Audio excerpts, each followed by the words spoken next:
פרק חמישי, the fifth chapter, in Tractate Bava Kamma, page 46, is the chapter that dealing with, mainly with Dinei Bor, begins with Dinei Keren, goring, which is the level, the degree of a damager's liability. So we're going to speak about a mekach ta'ut. Mekach ta'ut meaning you have two partners, or you have two people deal with different situations like buyer and seller, and the buyer said was total misrepresentation of something. He was example, the late Rabbi Moshe P was asked about catering partners. There are two people, and one said that he wants to break the partnership because his partner is stealing tablecloth and liquor and things like that. And the other partner said, no, it's part of the business, I owe it the same as you owe, and therefore if I take home leftover, it's not considering taking something from the business. So mekach ta'ut is a lot of applications.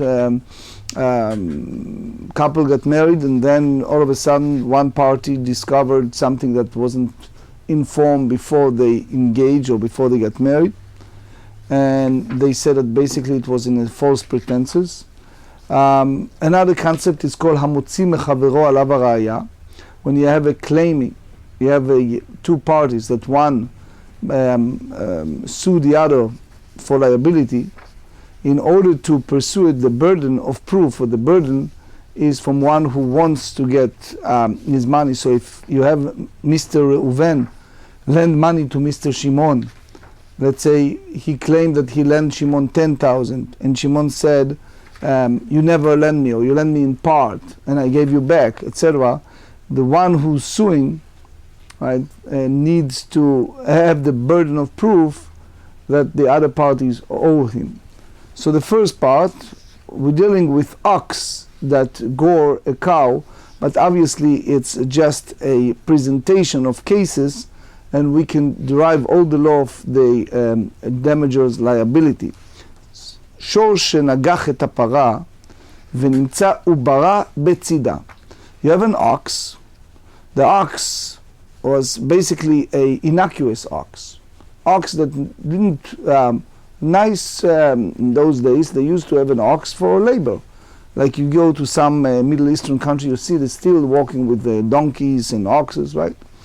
All of a sudden was a cow, and the cow unfortunately was lay there for being damaged by the ox. Okay, the cow was pregnant, and the baby cow, right, the calf, was dead next to her.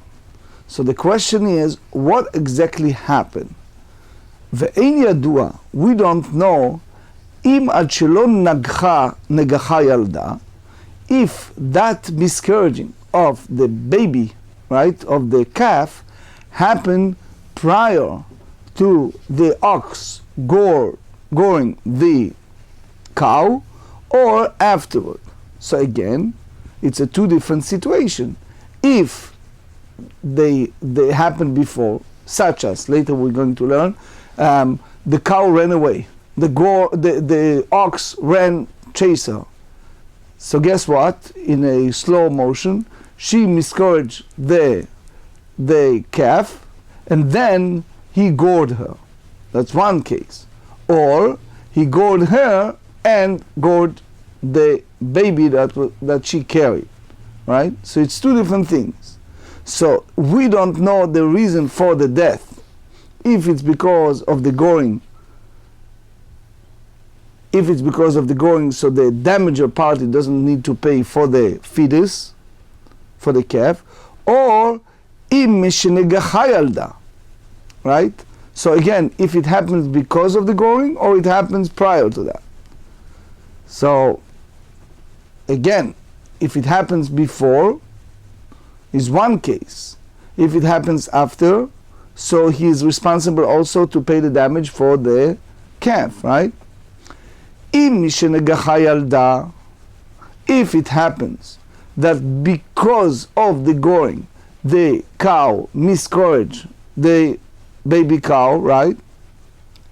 He needs to pay for both, right? Later we're going to see the whole nuances in detail, but in general, משלם חצי נזק לפרה. So he needs to pay like a typical case, as we studied before, of innocuous ox that needs to pay, since it's innocuous, is not forewarning one. He needs to pay half of the damage. The owner needs to pay half the damage. ורביע מנזק לוולד, and then he needs to pay a quarter, 1/4 damages for the offspring. Why?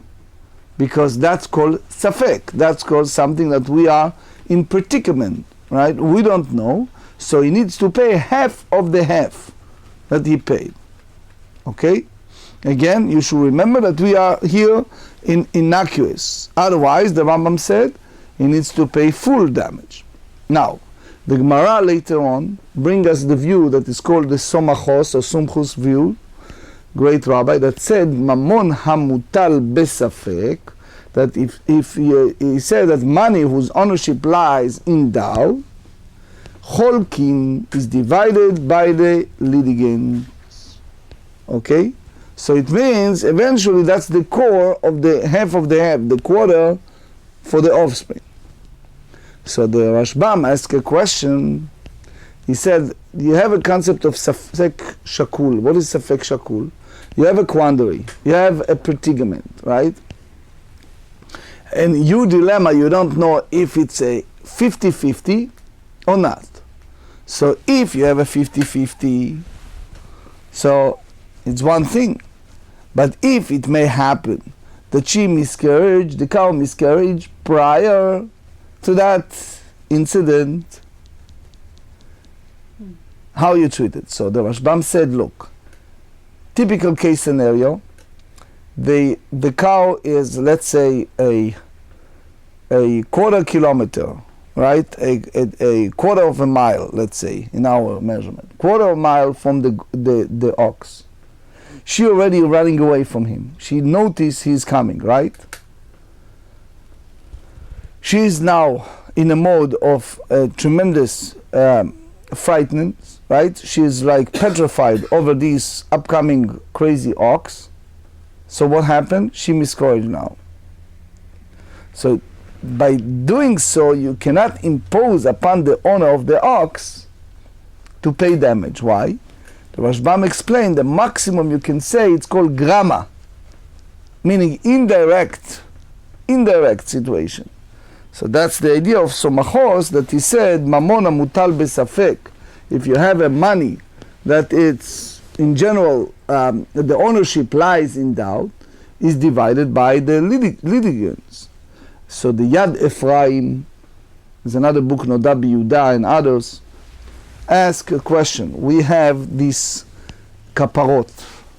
Many people does kaparot before Yom Kippur with a chicken, right? There are people who does money, right? But so he said, one should be very careful when you do that, not to let animals see other animals being slaughtered. Why? Because it said that caused, listen carefully, animal lovers, right? That it caused the animals to reach such a frightness that they can be a treifa, which means they cause internal damage to the animals, and therefore when you're about to do the kaparot is non-kosher animal anymore, the chicken or whatever you use, the hen.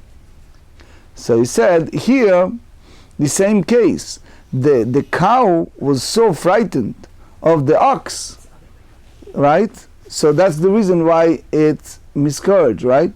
And therefore, misafek cholkin, because you are in a predicament, you split it. Anyway, the Zemeiri said that it's all depend upon the edim, the witnesses that testified. What exactly the situation, what exactly happened here? Obviously, you cannot ask the animals, so you need to have the witnesses, right? Anyway, another scenario that you're not sure about the damages liabilities. וכן פרה שנגחה את השור, a cow that had been pregnant, gored an ox, right? ונמצא ולדה בצידה, and then you found the calf next to her, right? So what do you do now? ואין ידוע, you're not sure, אם עד שלא נגחה ילדה, meaning if she carried the baby while she's gored the ox, and therefore in a way the fetus, the calf, is partner in that action, אם שנגחה ילדה. So you don't know if it happens prior to that she miscarried prior to goring the ox, or she did it together while she was pregnant with the ox. Right? Why? The Rambam said, and you see it also in the interpretation of Rabbeinu Ovadia Mibar Tenura, he said, cow that gored while the cow was pregnant, it's considering a total partner. It's a partners between the calf, right, the fetus, and the mother. So since it's not clear, it's predicament, right? So therefore, משתלם חצי נזק מן הפרה, ורביע נזק מן הוולד. So guess what?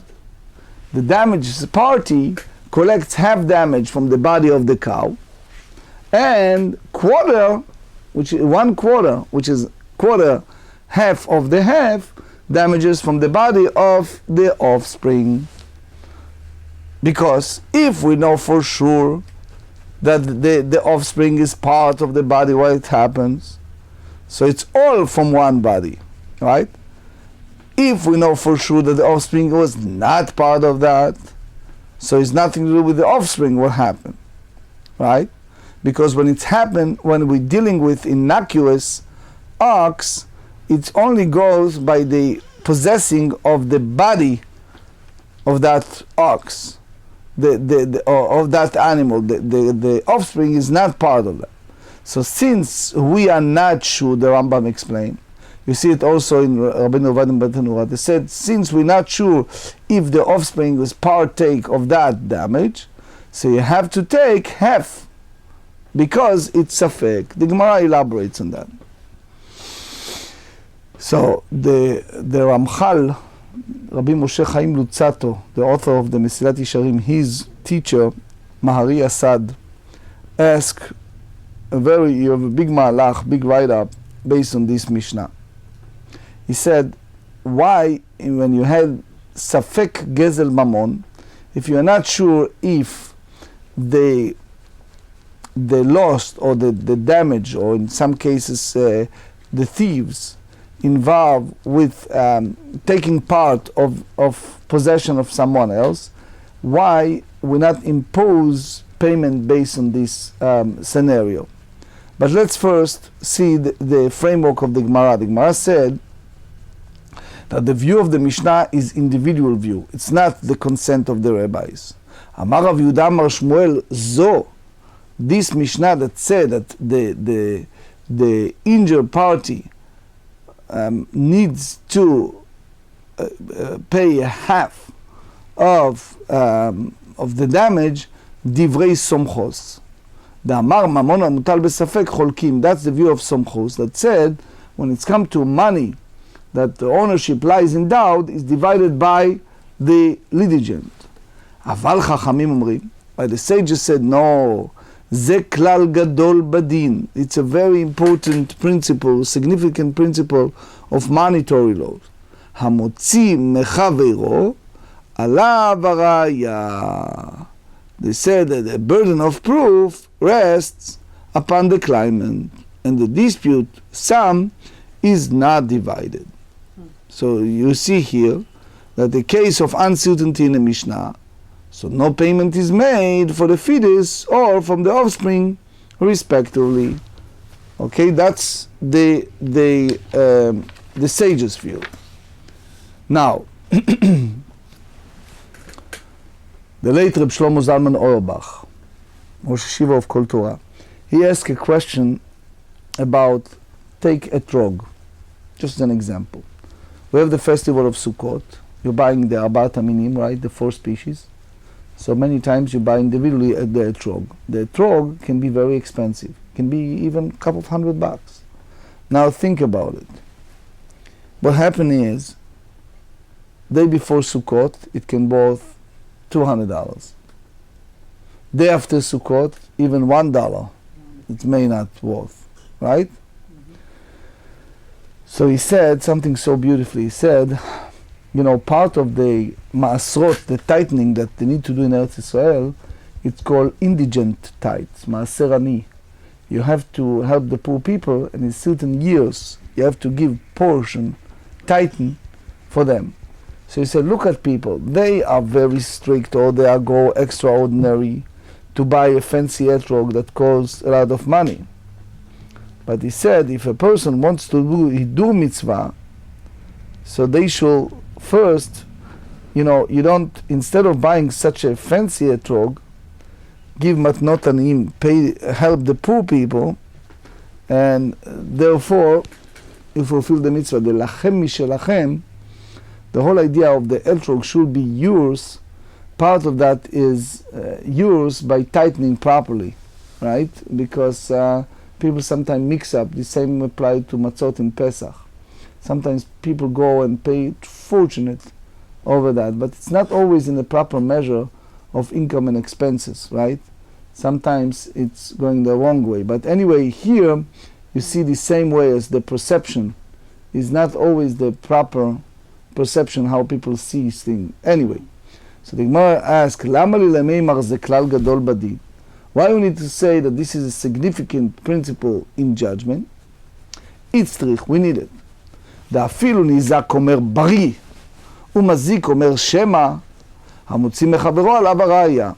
That if you have the two parties, the claimant, right, and the other party, right? So the injured party said, oh, it's absolutely true. It certainly is liable, right? And the other party said, no, I'm not so sure that it's only a possibility. So therefore, the burden of proof is what? The damaged party bears the burden of proof. The Tosfot here elaborate, because even without their views, we still have here a situation of uncertainty. The code in Shin Tzadik Tet in 399 elaborates, and he says, you cannot impose payment or pull out a property from one party without total proof. So when you have those type of arguments, the burden of proof is the one who claim that he was damaged. Anyway, inami lechid ha'itmar המוכר שור לחברו ונמצא נגחן, right? Reuven sold an ox to Shimon, and Shimon said, guess what? I bought from you an ox, and I thought this ox is going to help me plow in a good, and I pay full price, and guess what? This ox is a going ox, and I need to spend fortune to deal with him. Rav Amar, Rav said, guess what? It's all purchase made in error, and the seller must refund the buyer's money, right? ושמואל אמר, יכול שאומר לו לשחיטה מכרתיו לך. He can say to him, look, I sold you this ox in order to slaughter it and eat the meat. You take this ox and what to plow with him, it's your problem, right? And therefore, the seller doesn't have we cannot impose as a court upon the seller to refund the buyer. Amai, why? V'nechze igavra lezavin leridia. We see if this fellow really does that, which means that he, for living, needs ox to plow his field, so we assume that he is saying the truth, that he bought it in order to plow. Igavra lezavin lenichsata. If he buying oxes, for what purpose? For slaughter them, in order to have the meat. Gemarrah said, lo tzricha begavra lezavin leha veleha. You have this fellow that does both. This is the case. So this fellow, this Reuven, he is buying oxen for plowing, and he buying oxen for meat. So they said, "V'nechze idame ridya leridya." If he pays for ox in a paste for meat, the same as he paid for ox for plowing, idmei nichseta lenichseta. If the price of that ox that designated for meat is the same as oxen for plowing, Marcelo tzricha de okir bisra vekai bidmei ridya. As we all know, the market is always depend upon supply and demand. Here, all of a sudden, the meat went up. The price of the meat went up, and therefore the price for meat that intend to be slaughtered equal to the price of ox that sell for plowing. So therefore, you cannot go by the price that he paid, right? So the Rav, whose name is Rav Menges. Menges was one of the Geonei Volozhin, one of the ingenious Lithuanian rabbi who ends his life in Yerushalayim. So he delved in his response on this subject of Bari Vashema. You have one that have a claim that it's total, clear, strong, and you have the other party that said maybe. So he said, Bari Vashema Bari Adi, if you go by the Prayata or something that you know for sure, it's clear, when it's a Safek Isur. But here, the Safek here, the quandary is, if it's a Knas. Why? The Torah said, Asher Yarshi'un Elokim. Torah said, if you know clearly that one party caused the damage, and it's lucidly, it's not a question, that's a different story, so then the Bedin can impose. But here, Hamotziv לחברו עליו הראיה, one who has the burden of proof, he needs to do the homework before we can impose payment. So the truth is, in nowadays, takes a simple scenario. Reuven have a collision with Shimon, right? He hits his car. They go to the court.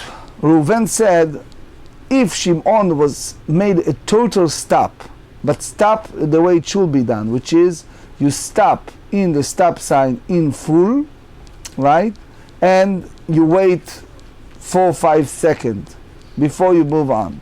If that happened, the accidents will not take place. Shimon said, I did stop in full. So now you have mamona mutal besafek. Cholkin, you have now a money, as we said from Sumachos, that is in the quandary, and therefore you need to split between the litigant. But here, the question is, the Chazon Ish said, Hamotzi mechaviro, alav haraya, the burden of proof, that applies only safek mazik. But here, what you have here, one party said you're definitely guilty.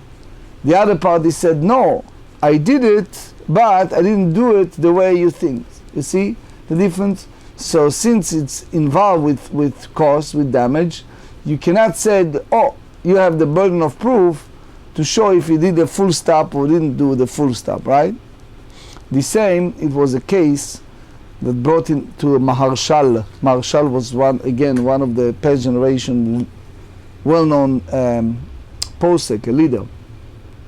Reuven leased apartment to Shimon, and all of a sudden it turns that Shimon, the neighbors and people said that Shimon is not clean, is not taking showers, is not doing things, and is lice coming out, and all the neighbors called an expert, and they said it was very, very bad.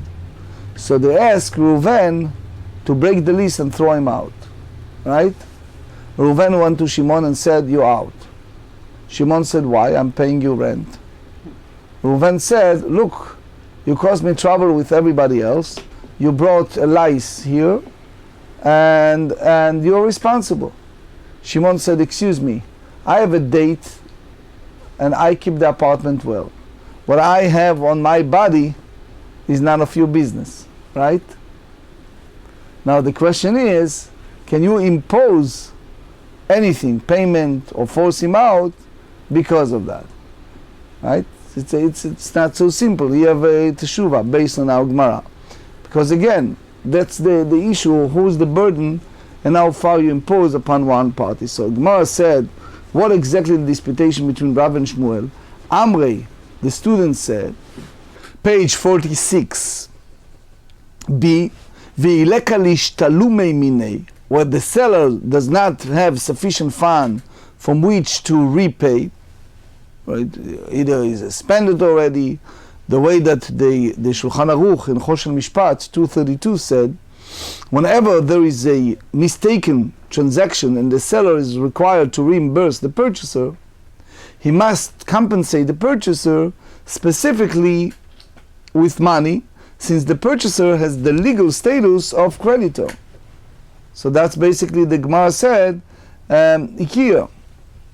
Anyway, lishkele betorah letorah bezuzei. So the purchaser take the ox itself, and guess what?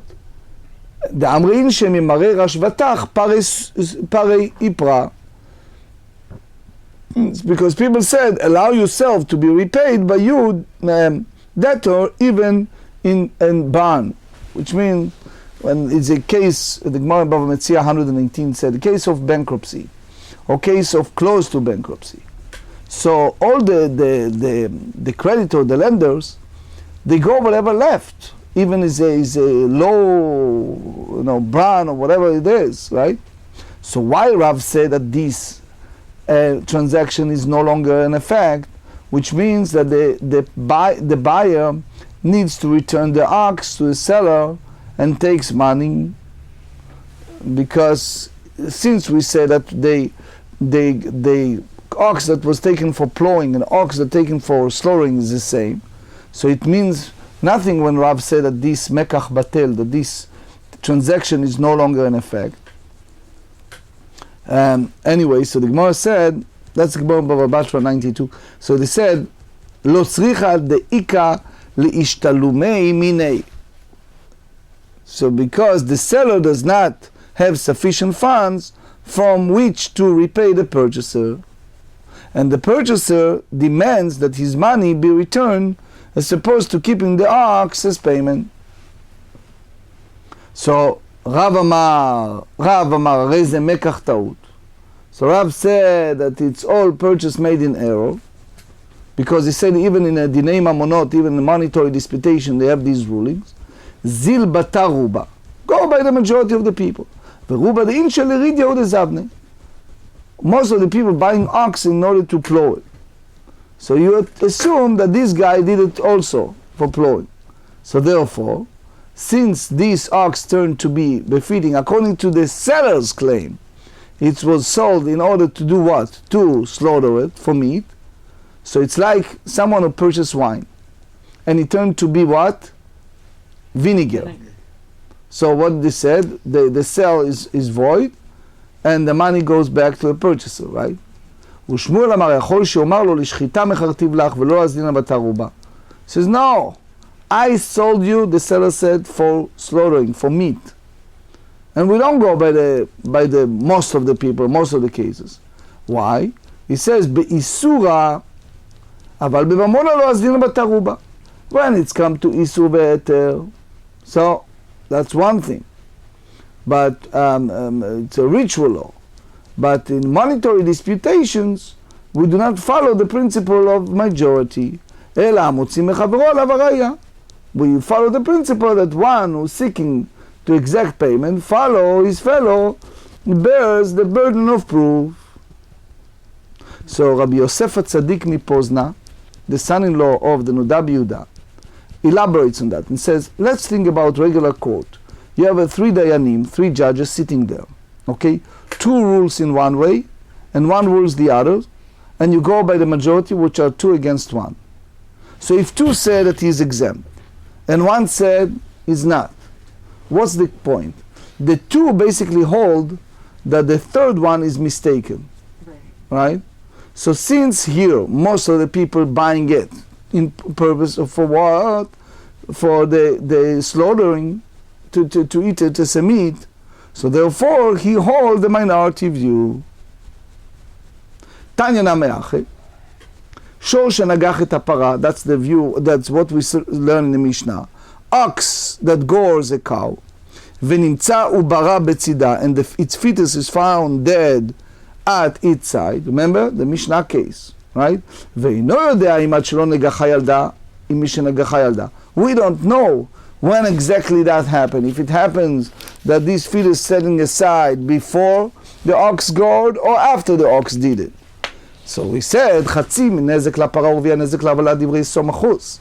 What Somchus said, by force of circumstance, you need to compensate, since it's innocuous one, half of the damage for the cow, and half of the half, which is a quarter, for the fetus, right, for the baby. The sage says, no, you have the burden of proof, and the burden of proof rests upon the claimant, and therefore the owner of the ox doesn't need to pay, since it's a quandary, he doesn't need to pay for that damage that caused the fetus. So Rabbeinu Asher, the Rosh, based on this Gemarrah, have a very well-known writer, and he said, trace a situation between seller and buyer. Reuven sell to Shimon in different states a townhouse, okay? Shimon paid, and he traveled about to get in, and Reuven told him that it was a tenant that left that place, right? Because before he moved in, was a tenant. All of a sudden, he come in and he realized that the tenant caused all kind of damages to that place. So the owner said to the buyer, he says, no problem, here is the money, I'm paying you whatever the damage is. The other party said, oh, what do you mean? I don't want that. I don't want your money, I don't want the apartment, I want my money back. Right? So the question is that considering mekach ta'ut? Is that considering all false pretenses of sellers and buyers? Why is that? Because the other party wasn't informed of all this situation with the tenant. Again, it wasn't informed. He just bought it from him with understanding that it's vacant and ready, which was true, but he didn't realize that prior to that, in between was rent. So trace the situation, you have a property that half a year on the market. And the guy, until he get the mortgage, until he paid all the money, the property was vacant. Meanwhile, the seller rented out, right? But the buyer didn't realize that it was rented out. So he comes in, he see a different one than he saw half a year ago when he applied for the mortgage. So the seller said, all right, here's the money. Whatever he did there, I pay you. The buyer said, no, I didn't know that you were renting it. Since you rented it, I don't want to buy it. I want my money back. So the Rosh said that the question is, you call it mekach ta'ut, you call it the whole deal was in the false understanding. So some poskim ask, if you can fix it and return to the original status, so it's not. But if you cannot bring it to the original status, then the buyer has the right to say it. But that's a big interdynamic based on our sugya. Especially in cases that all of a sudden the buyer realizes who was the tenant before, and he says, I lost my interest in this. And when I bought it, I didn't know that that's what's going to happen. And therefore, I don't want that. For example, he says that the walls smell cigarettes, and he's allergic to cigarettes. Mm-hmm. The buyer offered to fix it and repaint it and do all these things. The seller said, no, since someone smoked here, I don't want to buy it. The question is, can you impose it on him or you have the money back? Anyway, אמר רבי שמואל בר נחמני, מניין שלמוציא מחברו עליו הראיה. How do you know this framework that the burden of proof it rests upon the claimant? He says, when Moses went on Mount Sinai in the book of Shemot, chapter 24, verse 14, they said, Mi ba'al dvarim yigash alehem. They said, whoever has the grievance should approach them. So it means ba'al dvarim, which is what? The plaintiff. Yagish re'aya alehem. He needs to go before Aaron and Hur in that time, that was the judges, and they have a court session. So it means that the claimant has to bring a proof in order to get the money. מתקף לרב אשי, למה לקרא סבראו Why you need a verse? It's a simple logic. The chayiv lekeva azil ve'asya. Someone who has a pain, go to the doctor. So the same here. Someone who wants the judges to help him, he needs to bring a proof, logic proof, in order to get his money.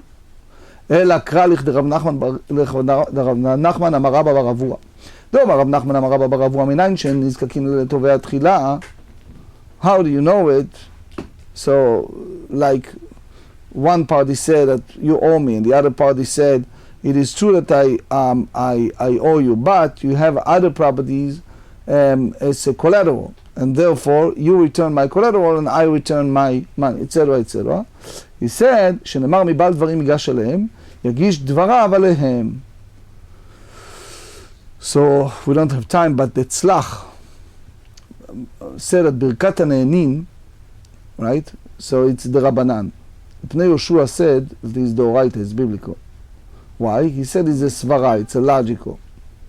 So he said that, for example, so the question, do you treat it svara as a mitzvah or not?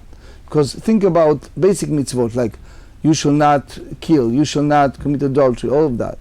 It's different than mamonot, the monetary disputation. It's tzlach, big malach here. Anyway, אמרי נהרדיה, פעמים שנזקקים לנתבע תחילה ויחדמי, דכזי לנכסי. That if where the defenders' properties are losing value on the account of the plaintiff's suit against him, so therefore here you have a situation that the Netivot HaMishpat explained that since the whole circumstance changed, so therefore you have to hear.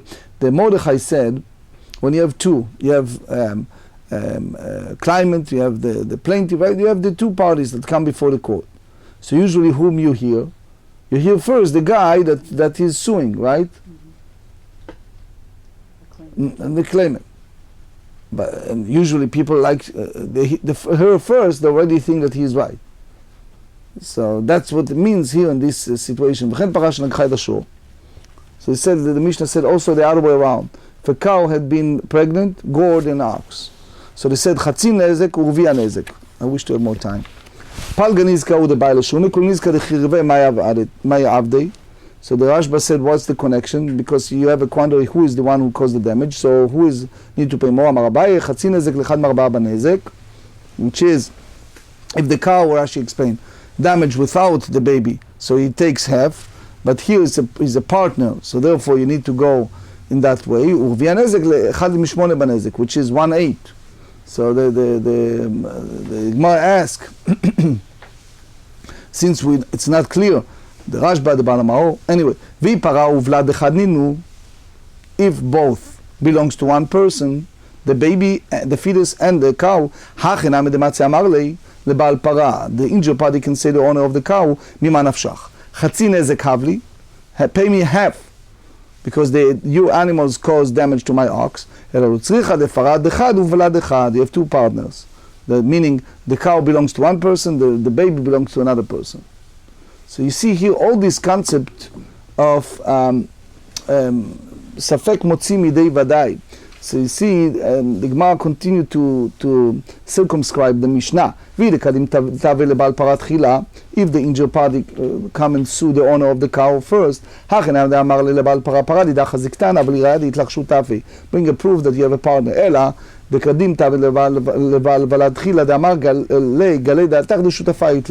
You already prove here, you reveal your opinion that you have a partner in liability, and you claim against me is for only half of the usual amount. I know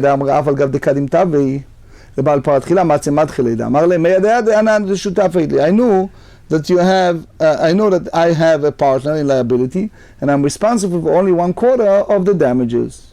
Netivot HaMishpat and also Ksot HaChosh elaborates. It's a story about the Khatam Sofer. Was a dead soldier that find circumcised. So it was a question of burying him in a Jewish cemetery. Why? Because on one hand he carried a cross, on the other hand he was circumcised. So they brought before the Khatam Sofer. So in those days he said, people, especially with all the persecution, רוב מהולים יהודים, most of the people who have the Brit Milah, they are Jewish. So the question is, based on our Gemarrah, you go by Taruba, right? You go by the majority. But you may say that he was Jew and he convert to Christianity or did something like that. So the Khatam Sofer said, Ein Sefek Motzi Midei Vadai. It's the same as here, since you have in one hand the quandary, on the other hand you have a clarity. You don't know about the cross, but you know for sure that he's circumcised.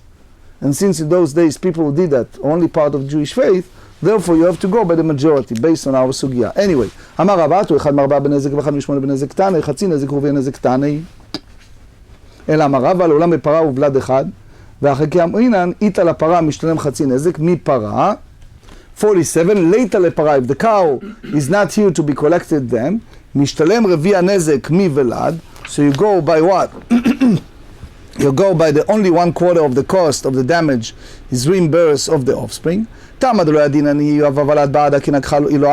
don't know if the offspring was with it, the fetus, when the cow gored or not.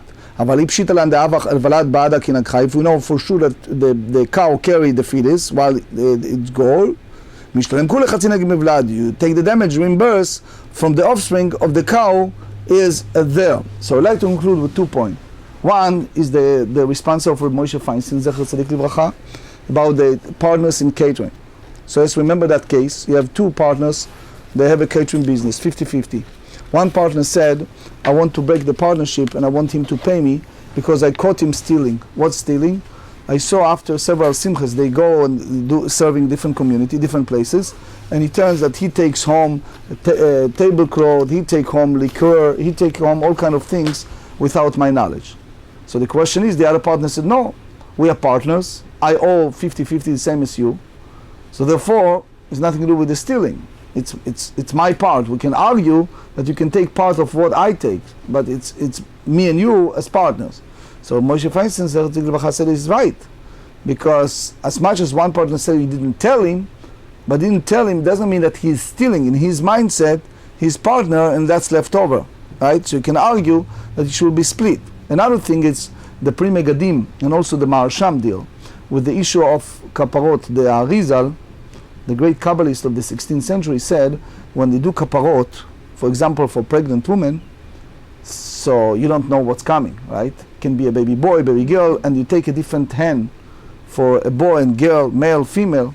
So it's a big malach. How do you do it based on our sugya for a pregnant mother when it's come to kaparot before Yom Kippur?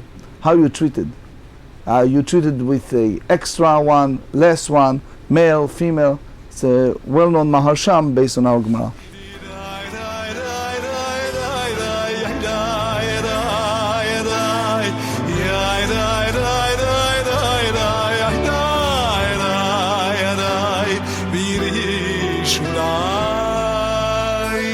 Kare tu